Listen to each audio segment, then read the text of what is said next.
Hello family, welcome to রম্পাস রান্নাঘর। নতুন নতুন রান্নার জন্য আমার এই চ্যানেলটিকে সাবস্ক্রাইব করে দিও, আর হ্যাঁ, বেল আইকনে প্রেস করতে ভুলো না কিন্তু।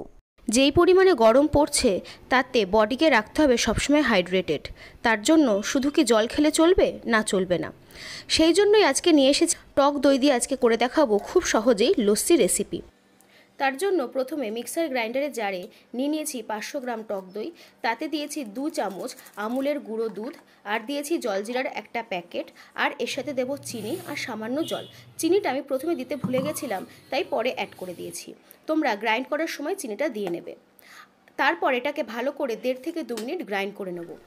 এবার ওই মিশ্রণের ভেতরে দিলাম 4 গ্লাস ঠান্ডা জল, দিয়ে ওটাকে ভালো করে মিশিয়ে নিয়ে গ্লাসে সার্ভ করব। আর উপরে গার্নিশিংয়ের জন্য ব্যবহার করব বাদামের গুঁড়ো।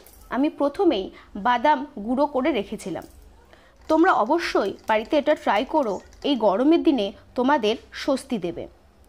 আর তোমাদের কেমন লাগলো অবশ্যই আমাকে জানিও কমেন্টের মাধ্যমে। চলো, আজকের জন্য টাটা। ভালো লাগলে সাবস্ক্রাইব করো।